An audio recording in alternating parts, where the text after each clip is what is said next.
Om Namah Shri Yatirajaya Vivekananda Suraye Satchit Sukha Swarupaya Swamine Tapaharine. I offer my salutations to Swami Vivekananda ji, whose birthday was celebrated just a few days back. We are here to discuss about the relevance of the message of Swami Vivekananda in the present scenario. I remember the great British historian A.L. Basham, what he said during the centenary of Swami Vivekananda's celebration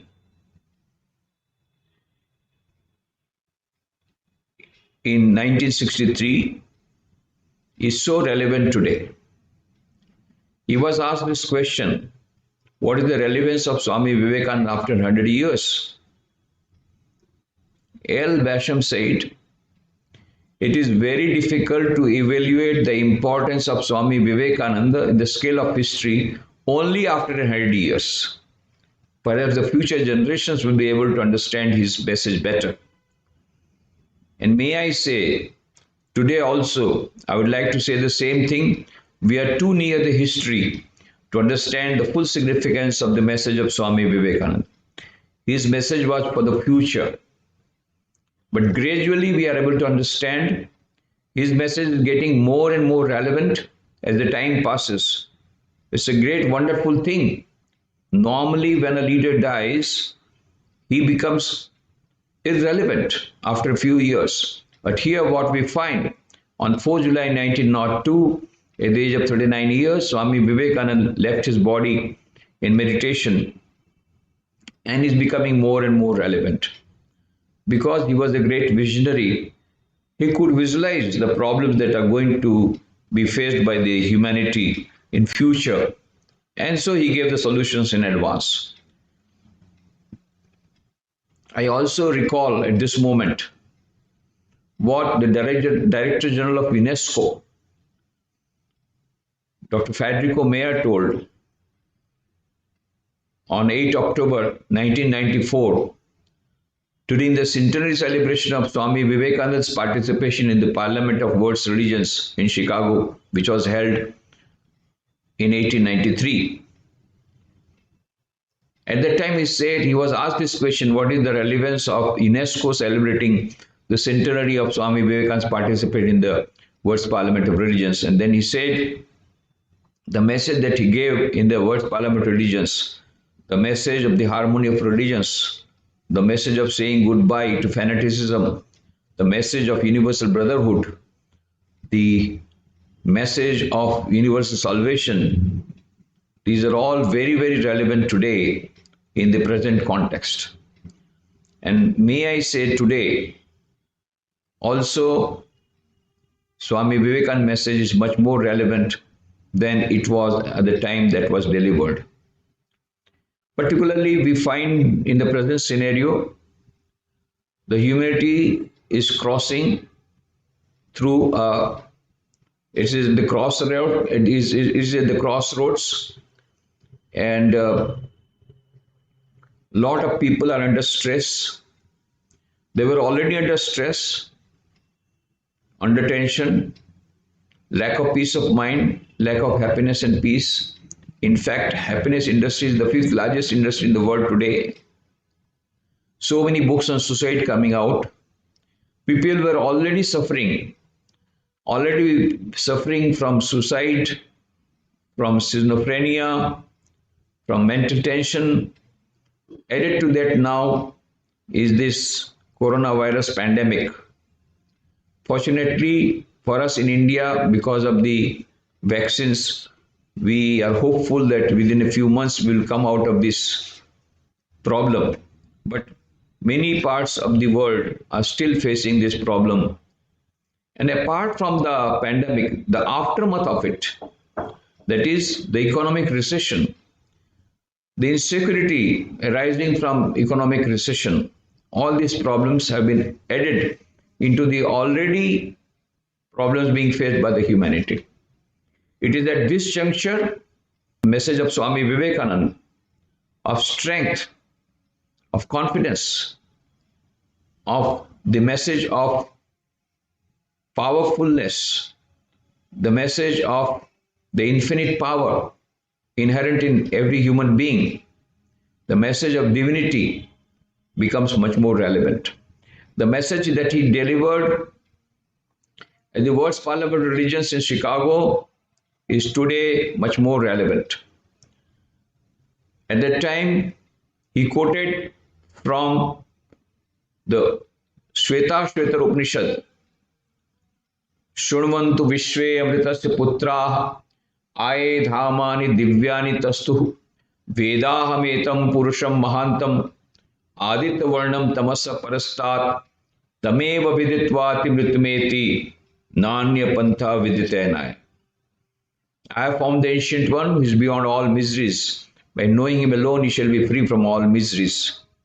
And then he told the audience there, dear sisters and brothers of America, let me call you by this sweet name, Amritasya Putra. Ye, the children of immortal bliss, holy and perfect beings, ye, divinities on earth sinners, it is a sin to call a man so. It is a standing libel on human nature. Come up, O lions, and shake off the delusion that you are sheep. Your souls immortal, spirits free, blessed and eternal. You are not matter, you are not bodies. Matter is a servant, not ye the servant of matter. That is the message of divinity that he delivered there in Chicago, which is very relevant today. We are at present today acting like the sheep, bleating. But no, Swami Vivekananda says we must roar like a lion. We must face the challenges squarely and become bold. Why? Because inside each and every human being, irrespective of caste, creed, color, religion, nationality, there is a center of consciousness called Atman, having infinite power. Esha sarveshu bhuteshu gudo atmana prakashate drishyate tvagraya buddhya sukshmaya sukshmadarshibhi. Inside every human being, irrespective of caste, creed, color, religion, nationality, there is a center of consciousness, which is called Atman, which is having infinite power. But it is hidden, it is not visible. Then what is the proof? Proof is some people have seen it. Drishyate, tvagraya buddhya, sukshmaya sukshmadarshibhi. Those who have got very, very sharp intellect, those who have got tremendous power of concentration, those who got a spatial intellect, which we call now its visual intelligence, they alone have seen that. They have realized that Atman, and that is the proof of it. And Sri Ramakrishna gives the challenge to Swami Vivekananda. Swami Vivekananda asked this question, have you seen God? He said, yes, I am seeing you. I am seeing God more intense than I am seeing you. Not only that, if you want, you can also see him. But you have to undergo spiritual practices. You have to come to the laboratory. And Swami Vivekananda had accepted that challenge. That is why he could utter that shloka from the Shveta Upanishad by the force of his realization that he had got. And that is why his message was so powerful. He was speaking from his heart. He was speaking out of his experience. So this message of divinity is very relevant. And this is what he had to deliver. And he had to remain in America and Western countries for 3.5 years more, because he was that much divine. And everywhere he gave that message of divinity. You are divine, you are divine, you are divine, you have got infinite power. Once an American lady stood up and said, Swami, you are trying to hypnotize us, always telling, you are divine, you are divine, you are divine. Swamiji immediately replied, Madam, I am not trying to hypnotize you. I am trying to dehypnotize you. Already you are hypnotized by thinking I am sinner, I am weak.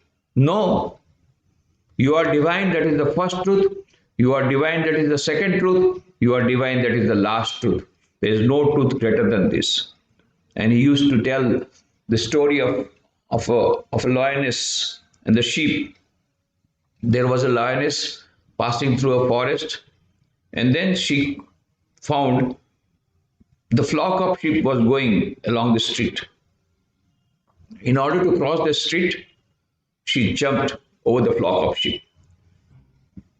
At that time, it was pregnant. Since it jumped, it gave birth to a small lion cub which fell into the flock of sheep. And the lioness went to the other side, dropped on the other side, and became unconscious, and then gradually she died. Now, this small cub, lion cub, started weeping because it had lost its mother. So, the mother of the sheep started rearing that small cub.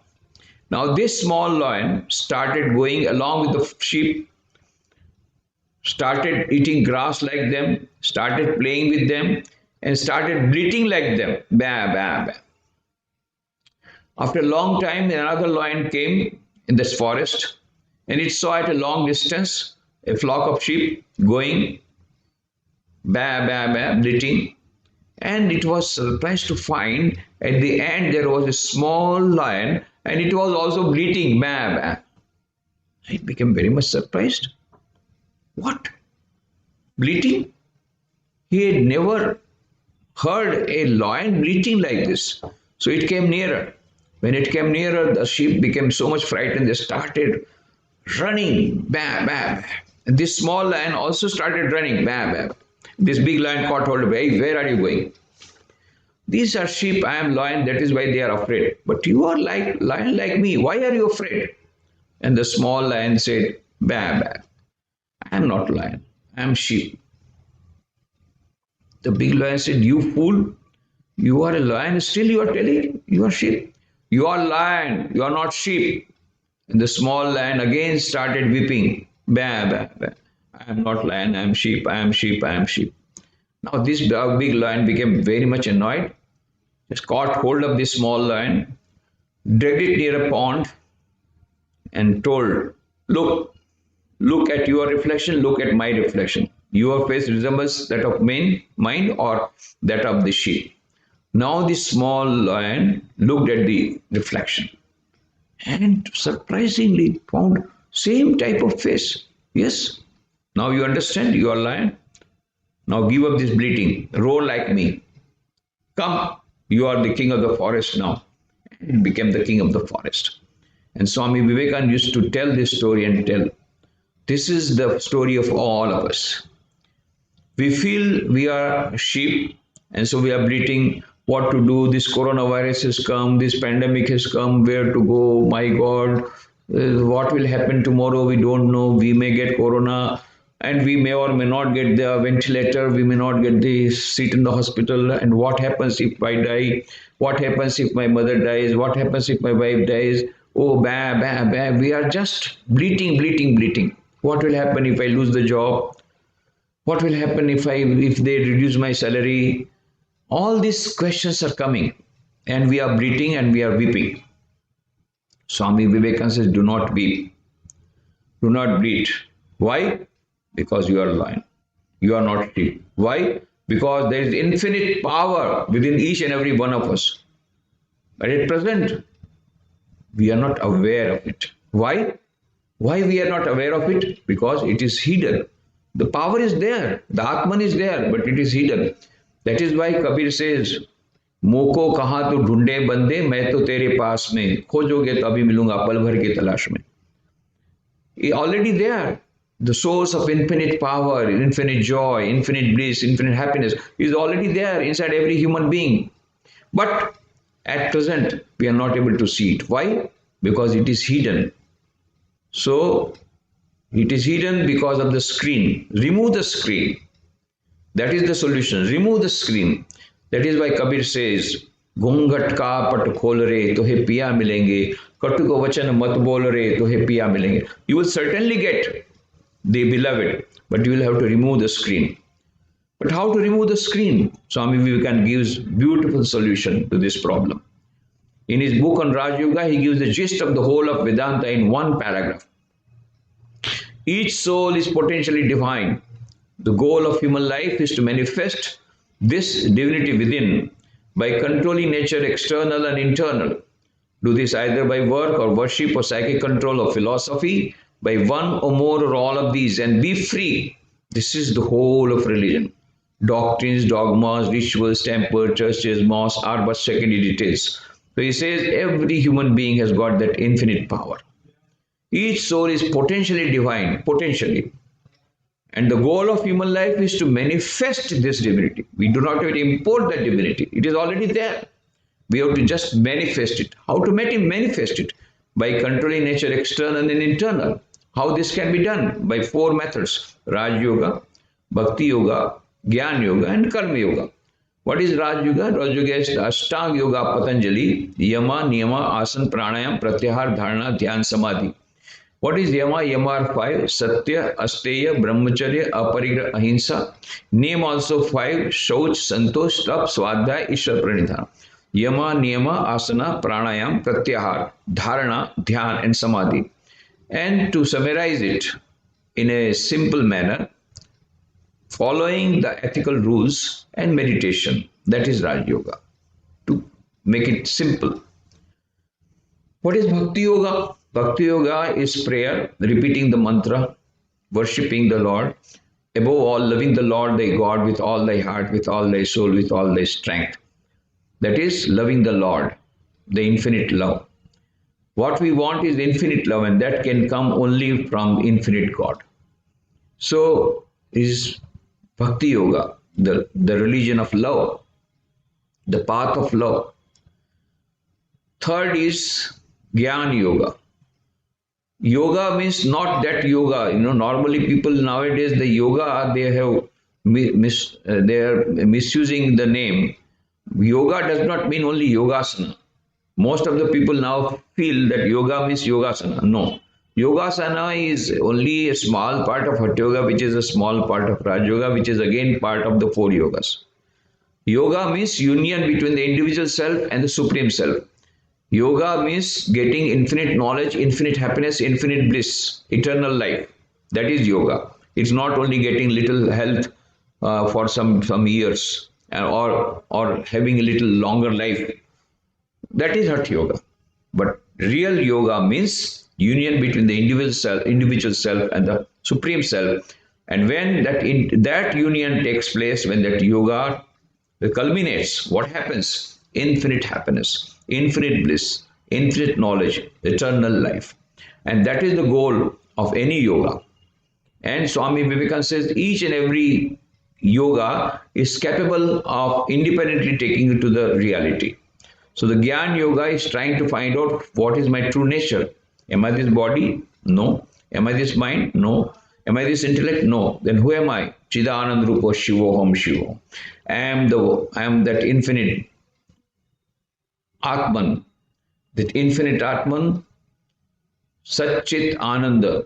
That is my nature. That is Gyan Yoga.